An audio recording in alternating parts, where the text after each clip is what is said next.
Iran শেষ পর্যন্ত বিশ্ব রাজনীতিতে কিন্তু টিকে গেল। শুধু টিকে গেল না, তারা যে পারস্য সাম্রাজ্যের উত্তরাধিকারী এবং দেশে বিদেশে বিশেষ করে মধ্যপ্রাচ্যে তারা যে অপ্রতিদ্বন্দ্বী শক্তি, তারা কিন্তু সেটা প্রমাণ করে দিয়েছে। আমেরিকার মতো একটা পরাশক্তিকে তারা কিন্তু একেবারে লেজে গোবরে খেলিয়েছে।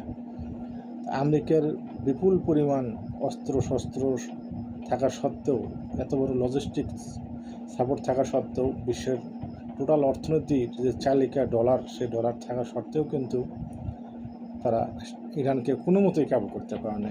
ইরান শুধুমাত্র তার দৃঢ় নৈতিক মনোবল, সেই সাথে তার ভিতরে যে সম্পূর্ণ রিসোর্স আছে, বিশেষ করে তেল সম্পদ, তারপরে তার পাহাড়ি এলাকা এবং অন্যতম যে অস্ত্র যেটা পারমাণবিক অস্ত্রের চাইতেও শক্তিশালী, সেই হরমুজ প্রণালী, যে হরমুজ প্রণালীকে ব্যবহার করে ইরান কিন্তু এই যাত্রায় টিকে গেল।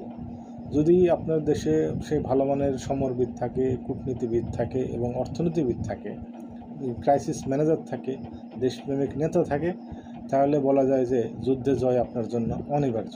ইরান সেটাই করে দেখাল। এখন পর্যন্ত পাকিস্তানের মধ্যস্থতায় যেটা হচ্ছে যে ইরান তার জব্দকৃত $270 বিলিয়ন সে ফেরতের শর্ত দিয়েছে। যুক্তরাষ্ট্র হয়তো ওই শর্তটা মানবে, শর্ত সাপেক্ষে বা বিভিন্ন সময়ে বিভিন্ন ইনস্টলমেন্টে ছাড় দেবে।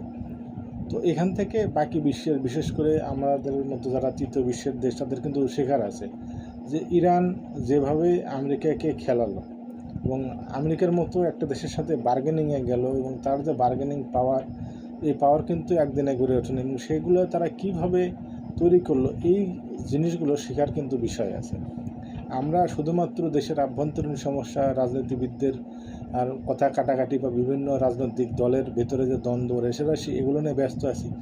এগুলো তো আমাদের আভ্যন্তরীণ সংকট। কিন্তু আমাদের যদি বৈশ্বিক কোনো সংকট আসে, আমাদের যদি শত্রুর কোনো আক্রমণ ঘটে, সেই ক্ষেত্রে আমরা কি করতে পারবো, এই কাজগুলো কিন্তু আমাদের ভেবে দেখতে হবে। ইরান যে টিকে আছে, আমাদের কি সেটা টিকে থাকার কোনো সম্ভাবনা আছে? বাংলাদেশ তার কোন অস্ত্র ব্যবহার করতে পারবে? আমাদের কিন্তু কোনো সামরিক অস্ত্র নাই, কোনো রাজনৈতিক অস্ত্র নাই। আমাদের যে একটা ভূপ্রকৃতি, সেটা হচ্ছে যে একমাত্র ভূপ্রকৃতি আমাদেরকে টিকাতে পারে, সেটা হচ্ছে আমাদের নদীমাতৃক একটা দেশ।